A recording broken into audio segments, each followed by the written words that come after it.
Hello, everybody. This is Dennis O'Brien, your co host of Let's Talk About It. We're the longest running evening radio show on WILI by a long, long margin. And hey, we're so good because we get great guests on this show, right, Susan Johnson? Hey, that's right, my co host, Dennis O'Brien. I'm so glad, and boy, do we have a great guest tonight, right, Dennis? We certainly do. We have our Chief of Police, Fabian Silva. He's taking time out from his busy schedule to be with us here at WILI, making his Let's Talk About It debut with Dennis and Susan. Welcome to the show, Chief. Thank you, Dennis. Thank you for having me. It's a Great to pleasure have be you. here. I have the pleasure. I'm a member of the Willimantic Taxing District Board of Directors. I was elected to that position, a year and a half ago. I served on that board for a few years when I was a town councilman, but it's different now. And the board is concentrating fully on public safety, on police and fire. And so we've learned a lot about police and fire. And one of the reasons that we have is we got great leaders of the police department and the fire department. We've had the chief on from the fire department, Ron Palmer, pretty recently, and now we've got Fabian Silva, the chief of police, on, and they're both new in their positions as chief. I know when I first got on the taxing district board, we had Paul Hussey as chief of police and Mark, Oh, has he? yes, as our fire chief, and we had a lot of changes. Plus, we had a new town manager, and Chief Silva, you've been on the police department for some time now. Let me just ask you this to start out with. Let's go back into history a little bit. What made you? When did you start to think about becoming a police officer? Well, wow, this is actually a good question. It was a long time ago. I think we grow with that. We grow with the desire to help the community and the public, and it is most likely on us when we decide to pursue these careers, right? So I'll have to say that since I was a kid, I always liked to be in uniform, and I did wanted to go into the military, be in the Air Force and stuff like that. But eventually, when you start growing up and then you start defining what is it that you really want to do for your life, that's when you kind of start finding that passion for what you are seeking. And I have to say, it was probably good 25 years ago when I find out that this is what I want to do, and I start preparing myself to achieve that. I have the opportunity to be in many sectors, the private sector, the military, and now the government and municipality, and I have enjoyed it. And it had every single sector where I have worked for it. It had allowed me to achieve where I am right now. So it's been a long time. I just want to say that I really love the way you described how you came to this realization because, as somebody who sits on the education committee in the legislature, a lot of times people ask, what are you going to be? How do you come to those conclusions? And I think that was a great explanation. Yes. Yeah, I just want to ask him one thing now before you take over, Susan, and that is that you mentioned the military. So Yes. I'm a veteran, so Yeah. I'm always interested in knowing Yes. about your military. So I have to say that I didn't serve here, meaning in this country. For those that don't know me, I'm originally from Colombia. I was born and I came here when I was a little, but not that little. So I did serve back in Colombia. I did attend something that is equivalent to the West Point here in the United States. Is the Academy to Build Officers for the Army. But then, life situations change, and then we immigrate to the United States with my family. And since then I try to find my passion for it. But guess what? I do have, and I'm going to reveal some personal information here. I have a 24-year-old who actually did join the military, and he served on the Air Force at the Langley Air Base in Virginia. Sure. So he finished his 4-year contract, and he decided to stay down there. So it's been on our family, be part of the military or law enforcement or that community desire that will bring us to help, the best way we can. Yeah, I was drafted into the military in the 60s, and I wasn't too keen on doing it, but I'll tell you what, it did turn my life around. It made me think about a lot of things. It made me become more of an adult, let's say. Mm-hmm. And it was after that I went to college and to law school, and I credit my time in the military developing, a lot of self-discipline that I didn't have Yeah. coming out of high school, and so I value my military years very, very much. So You started your. Did you? Were you? When did you start with the Willimantic Police Department? I started in February 19 of 2009. I joined the Willimani Police Department. I got hired with two other officers around that time, Chief Lisa, and at that point Captain Spinner. Gave me the opportunity to attend the academy, and I was so happy. I remember the day that I received that call from Captain Spinner saying, "Do you still want to go to the academy?" And I say, "Of course." Because back in that time, it was very difficult to become an officer. I was in the process with other municipalities, and everybody had the desire to be in law enforcement. Everybody had the desire to be a police officer. So I was honestly competing for one or two positions against 100 and 115 candidates. I always made it to the top, but for some reason, obviously, they ended up picking somebody else. But when, so I have to say, and I always been clear, even with the new hires that we have in our department, I have to say I didn't choose Willie Manick. Willie Manick chose me, and that's why I love this community. I love this department, and I have remained so loyal for it because after I got my certification, I have the opportunity to go to other departments, and I say, no, I'm grateful and I'm loyal and I'm going to stay here. And since then, has been 17 years almost. Wow. Since that Yes, time. it has. I guess you started at the same time I started in the legislature Oh, because I so started in 2009, and I love the way that you speak of Willimantic because I think that is we're a very unusual community. I think, yes. and the way the town is configured is very unusual as well. So it's great that you love the community like you do, and I just. Tell us a little bit about maybe some of your prior experiences in other communities and compare them with Willimantic and a Oh. little bit of the differences. So, if we're gonna refer to my work history, I have to say that Willimani probably has been the smallest agency that I have been. As I mentioned before, I was part of the military. Obviously, a huge organization, even though that it was in a different country. And then when I moved here, I had the opportunity to work for Pfizer for almost 6 years as a consultant, and again another big um, agency for call it like that holds thousands of employees. And then after that, I start finding my path. That's when I say I think I want to be a police officer. I think that is what is calling me right now. So I start like applying, but again, back in that time, it was very difficult because everybody wants to be an officer. So I start to exploring what will be allow me to achieve that goal. So I did win, and I applied for the Department of Corrections, and I got hired, and I was serving as a correction officer with your CI facility in Ionic, the female prison. And while I was there, I continued, trying to seek new endeavors, and that's when Willie Manny chose me, and since then I've been here. So yes, that's what I say that I have been in the private sector and government and military sector, uh, who have given me the experience to do what I'm doing right now. One more follow-up question, and that is, here in Willimantic, it's a little bit different because we have a university, we have hospital, we have 3 homeless shelters. We have a lot of things here that other communities don't necessarily have. Even with Niantic, they have the women's prison there, but they don't have a lot of the kinds of services we provide Definitely here. they don't. And so that leads me to, the idea that one of the things that we've been trying to do here is make sure that we have access to people that specialize in behavioral health services. I just wondered, if you wanted to give us a little bit of information. We can get into that in more detail, but I just wondered in terms of your overall knowledge, how that works for you. Yeah, we obviously work very close with many members in the community for different reasons, and that is one of those, right?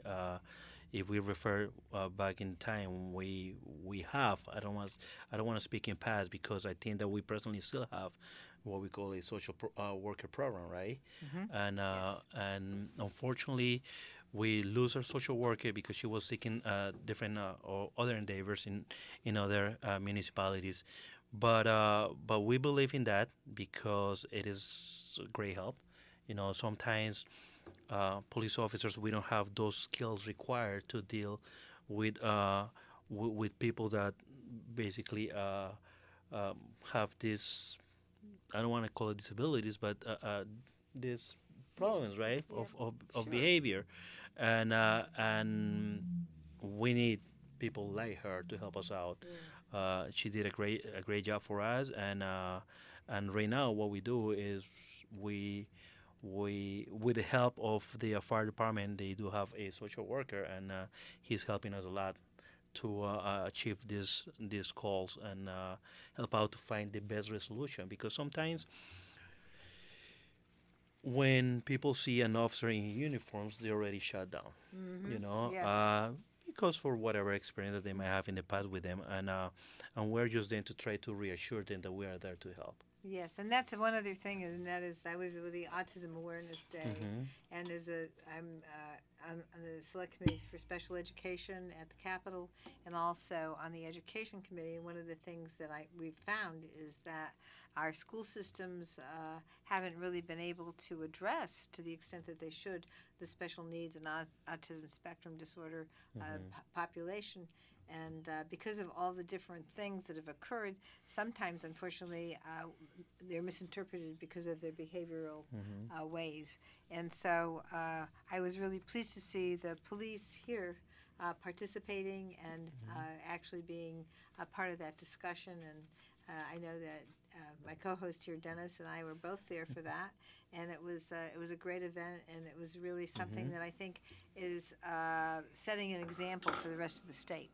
Absolutely, absolutely. We are part of the community, and we are fully aware of what's going on, and we are trying to become better in recognizing these situations. You know, sometimes we're dealing with a different type of incidents that we need to step back and realize this is not what we think it is. This might be something different. Right. So, but that is only achievable with training.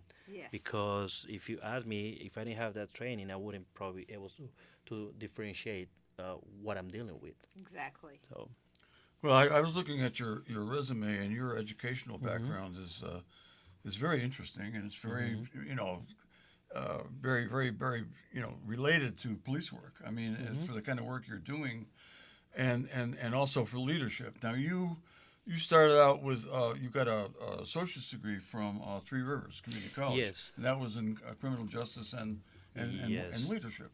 yes, so that's correct. Actually, this is a good story, because this probably is one of the reasons why I'm here as well. Back in that time when I was working for Pfizer, I went back to school to achieve an associate degree in criminal justice. One of my instructors was at that point a sergeant at the Waterford Police Department, and he has been one of the role models back in that time. Sergeant Jeffrey Nixon, who is actually a long time ago retired, kind of guide me to it, and I asked him, what does it mean to be an officer in the United States, right? What does it mean to do the job? So he said, listen. We do have in Waterford a position that is called community service officer. It is not a sworn officer, but this position works very close with officers, and you're involved with their tasks. So how about you come and apply and take that as a part time? Because as I say, at that point I was working for Pfizer, and I say, yeah, sure. Honestly, I forgot about it. So the next time I saw him in class, he approached me and said, "Do you apply for it?" I say, Jeff, no, the reality is that I haven't. Say, well, the deadline is today, and I haven't seen the application. So he kind of caught me off guard, and I say, all right, I'm gonna go to apply. So I went and applied, and I ended up having the job, and that is what actually got me through here. But yes, I did finish my my associate degree with the Three Rivers Community College in Norwich. And then obviously, I'm a firm believer of education, and a firm believer that people need to educate themselves. And then I decided to pursue it, and that's how I ended up going to Easter, where I finished my bachelor's degree in sociology. So I've been trying to don't only focus on what is the criminal side, but I want to also see what was the aspect of society. So I did finish that in sociology. That's interesting because the woman sitting next to you also has a degree in sociology Oh, from good. Eastern. Oh. So you are fellow Alma mater. sociology graduates of Eastern Yes, State University. yes. And I just want to add to that. I went to community college too, Yeah. but I was thinking I'd be a physical therapist, so I have a associate's degree in biology Oh, awesome. and science, and Yes. then I took a sociology class at Eastern. I go, oh, Yeah. this is great. Interesting, huh? Yeah, and then after that I went to law school. So Yeah. so it's all the same kind of Yes, idea yes. to make sure people are understand what's going on, and then Mm-hmm. to try and see how we can participate to make sure everybody's treated fairly in society. Yes, absolutely. And you also have a master's degree. I And do. your master's degree, I'm fascinated by the master's degree because of the topic. Now, from what it says on your resume, Master of Science in Cybersecurity. Yes. That is really that's something correct. that has become very relevant for me, and because I have to be, as a lawyer, I have to be cyber secure, and I'm not very well versed in IT because I'm a lot older than you, and I didn't have that throughout my entire life.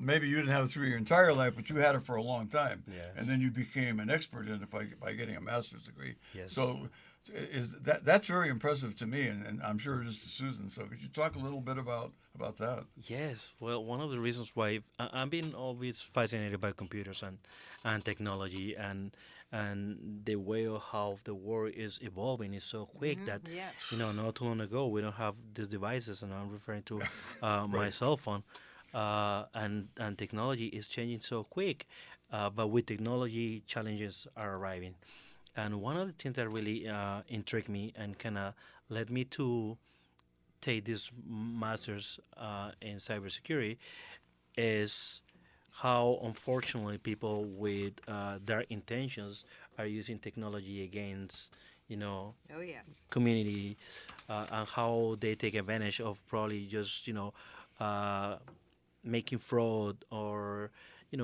taking advantage of people that don't know Yeah. how I worry about that technology all the works. time.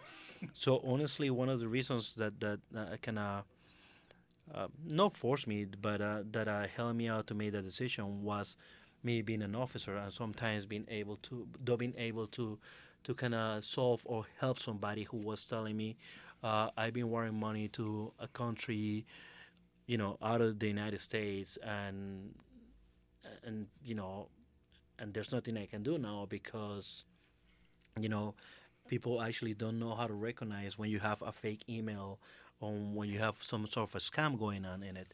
So this is one of the reasons why I Yeah. decided to pursue that. I Most think likely that's very relevant to to, your um, work. yes, absolutely, Yeah. to try to educate people in regards to what to do when they see something in the email that they don't understand what's going on. Right. I just want to ask about that because one of the things that we do at the Capitol is we're trying to figure out what to do with AI and how much control the state can have over artificial intelligence, AI. Yeah.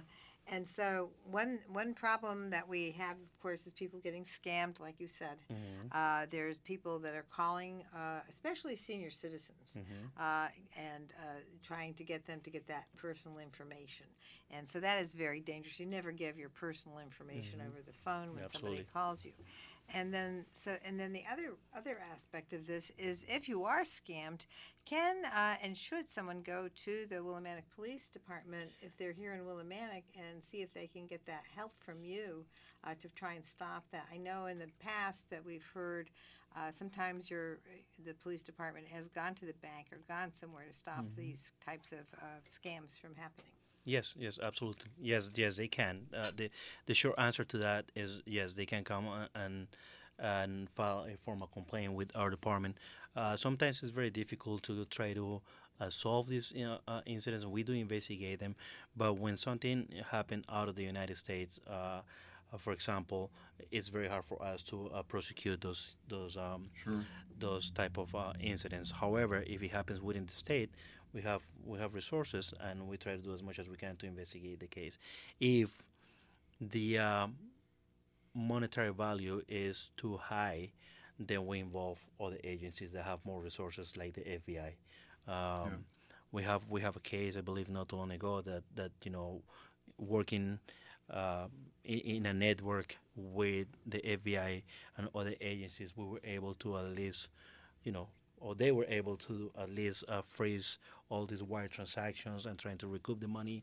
So it's very important to people to know that yes, there's something that we can do not all the time. To be transparent, we can solve these crimes, because if they are abroad, uh, it's very hard for us to Sure. track that.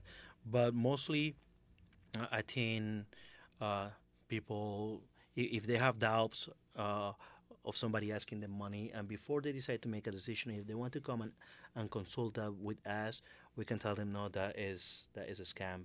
Please don't do that.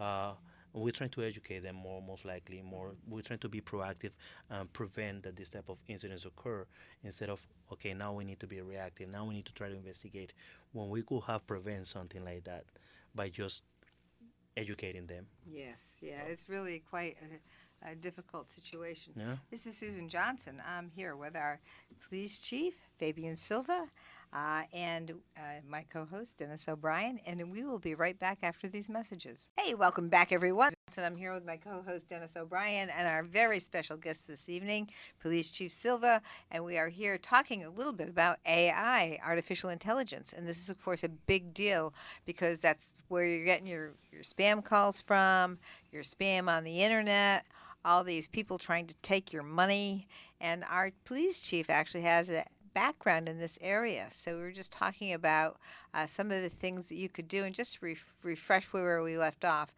if you do get into a problem with giving your information out and then you realize you shouldn't have, one place you can go to first is to the Willimantic Police Department. Yes, well, based on the experience that we all have doing this job, we have encountered different type of calls, obviously during our years of employment with the police department, and we kind of learn how to differentiate, what is a potential scam and or what is not. So my best advice for the community is, if you receive an email, or if you receive a phone call, or if you receive some sort of a text message that you believe is suspicious to you, just don't answer it. And if you have really concerns about it, I encourage you to come to the police department and speak with one of our officers. Maybe we can help you out to identify what is a scam and what is not. We can recognize when an email is a false email, and most likely we can recognize when people are just trying to make contact with you to make you withdraw money from your account, or send a wire transfer to a particular account, or make you buy like a gift card and then send in the number. So all these are scam that other people use abroad, the states, to try to defraud citizens of the community of the United States. Yes, so. Yeah, thank you so much for that. I think that's a big help to people. Well, I who are think listening. your special talent in that regard is going to be more and more valuable to the community as you say, things are changing all the time. Yes. In that regard, and electronics and stuff like that. I'm trying to learn as much as I can, and I wish I knew what you knew, or any just a small part of it. But anyway, I'm very impressed by that. I'm sure that you went through a hiring process. Chief Hussey left kind of all of a sudden, and then Deputy Chief Miller was acting chief for a while, and he's very experienced, and you were working with him since you got hired back. I think November 8th was your swearing-in day. Yes, the swearing-in was November 8th. The ratification of the appointment was October 22nd or 24th. Right, that was by the town council with a 16-member committee, very rigorous hiring process, and you ended up being selected, and that's an honor in and of itself. And really pleased to have you. And I got to know you because I work with you on the Taxing District Board of Directors, and I see you right now. It's a couple times a month. Yes. At least, because Yes, we that's correct. are very active, and already I've been learning a lot the rest of the people on the 6-member taxing district board has been learning a lot from you and Chief Palmer about the police and fire departments, and we've even reached the point where we think we're capable of learning even more, and we may even want to take over the job as parking authority for the city of Willimantic. But that's another matter that I'm not going to get into Yes. right now in any detail. But we have this taxing district board that is sort of like a board of finance for the police and fire departments, and we've been working together, I think. But I'm biased, I guess, because I'm a member. But we've been working together with the Chief Silva and Chief Palmer very well, and also Deputy Chief Miller. And I think we just went through a process with the police department. This has been a tough year. We had a new town manager, and we had a difficult time with the budget from a year ago because taxes went up quite a bit. There was a lot of building done here. We had a revaluation, and fortunately, because of the great work that is being done by Chief Silva, Chief Palmer, and their departments, the budget passed. Ours was the only budget that passed when the budgets were up for referendum. So our budget has been passed, and that was with the aid, of course, of our agency, but also, because of the great reputation our police and fire departments and their chiefs, their leadership has in the community. So I'm really pleased with the result there. I'm sure you are too. Yeah, absolutely, Dennis. This only shows the support that the community and the tax industry is bringing to public safety.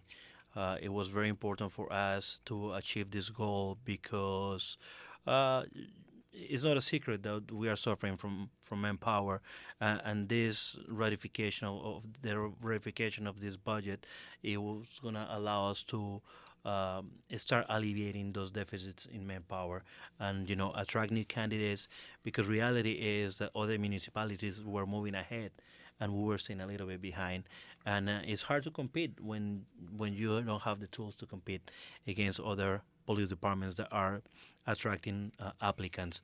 But thanks to you guys and the community, and this was a great effort of working together. We appreciate Mr.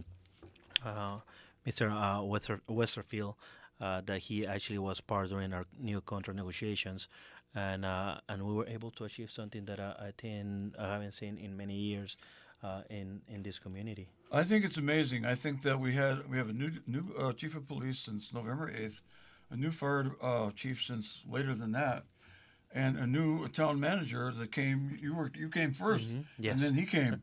Bing, Came bing, after. bing. One right after the other, and you all were able to sit down and work out a budget in very difficult times that passed with the help of the taxpayers and the voters, Absolutely. and a little bit from our committee, and that was amazing. And at the same time, the collective bargaining agreement for police and fire, I think it's up on at the end of the fiscal year. I think it was June 30 or July 1. Yes. That neck of the woods. Yes, and that and one. you working very closely with the town manager, you and Deputy Chief Miller, and other maybe officers in the department, but were led by you, ended up negotiating a contract with the police union and getting it all done already. Yeah, it was definitely, as I say, a collective effort between the human resources director, Paul Hongo, Paul Hongo, right? the union president, the town manager, and obviously us now on the command staff to find out the middle ground, because as I told the union, you guys are not going to be 100% happy with the outcome of these negotiations. I'm not going to be 100% happy of the outcome of the negotiations. But guess what? If we all compromise and we all commit to what is important, which is the community and the department, I'm satisfied if I'm happy with 80% of what I'm trying to achieve. And that's what happened. That's what happened. We put our difference aside, and then we focus on what we need to focus, which was the obviously the render the best services that we can to the community, and by that as well to recognize what the officers have been doing under these difficult times. You know, especially when we are very short on manpower and officers have to work double shifts and respond to emergencies. Sometimes, it's hard to be in many different places when we have different calls coming at the same time, because it's simple. We don't have the officers to respond to it. But we're working towards, this. When I took over this position, it was one of my first goals, is to basically try to get back to the same amount of officers that we have determined that we can use in our department to, render services to Willimantic, and we will achieve that, Dennis. I have a great team, have a great support for my deputy chief and my staff, which I call my lieutenants, and of course first line supervisors, sergeants, corporals, and the officers that are doing this phenomenal job for the community and making our department, and making me be like an honor to work for them. I just want to ask one more question. I was so impressed with you at the last meeting. You said that despite the fact that this agreement did not generate a perfect situation for the people, the members of the union, or for the department in general, that you thought that what was worked out by all these people you mentioned, including yourself and the town manager and Paul Hungo, the human resource director, and your lieutenants and your assistant, your deputy chief, and Mike Westerfield was assigned by us to be our liaison between you all and the board of directors for the taxing district. You came up with a contract that you think is going to help generate additional recruits for the contract and over time. And one of the things that we did this year, Susan, and I because I don't talk to Susan about everything I do, nor does she talk to me about everything she does, because we're both so darn busy. But right now I want to tell you, they have no capital budget for this year. They and the fire department agreed, the leadership agreed when we put together the budget that we would forego, and this was suggested by the town manager, Robert, that there would be no capital budget for this year, and we are already beginning. Now, at the last meeting, we brought it up, but we didn't get into it in any depth, to talk about starting to plan capital budgets for the police and fire departments for next fiscal year. We're already starting to do that. We are correct. Beginning with our committee, which I think is a good thing, because our committee is much more of a full-time committee in terms of we're not all on the town council, because I was on the town council before. All the members of the taxing district board, before you became chief, were not for most of the time were members of the town council as well. So they were busy with the town council as well as I was for 6 years, and we weren't giving the same attention to police and fire that it deserved. And now it's getting a lot better. And I'll tell you, I welcome the cooperation that we, as the taxing district board, elected by the people, the cooperation that we have gotten from Chief Silva, Chief Palmer, the deputy chiefs, and everybody, all the officers, all the top people in the department. They have cooperated with our committee to the nth degree, and it's worked out very well. Susan, I think you had some questions. Yeah, I just wanted to also add to the thing about the capital budget. Apparently, the town has never really had a capital budget plan, and they never have done an assessment of what we have for capital and what we have for capital needs, which I believe is what the town manager is really wanting to get a handle on. He doesn't want to just have capital proposals willy-nilly. He wants to have a real plan for what's really needed here. So I think that is great that, you're working with the town manager. I think the council's working with the town manager and these issues, and it's going to be a really good thing to see in terms of how you plan for the next 5 years, how you create funds perhaps for different things that maybe you can get bonding for, maybe you can't. But that is one of the things that I think is really good. I just wanted to touch base a little bit on the idea of, here we are, we have a lot of towns, like say Simsbury, Mm-hmm. they have kind of a stable population, right? Mm-hmm. Here we have students coming in and out all the time. We have halfway houses, we have group homes, we have homeless shelters. So we have a lot of fluctuation in the population here all the time. And I wondered, what kind of impact does that have on the police? I often say that, in terms of our duty as a state, we have kind of shifted our duties onto the police and onto the education people, onto the teachers. And I just wondered if you had some thoughts about that. Yeah, well, definitely, yes. We do feel, for example, the impact of when the university students come back to the city, to continue their education, because our resources sometimes get drifted to respond to calls that they are generating, because they don't all live on campus. Some of them also live surrounding the university grounds, but that also consumes resources from our police department.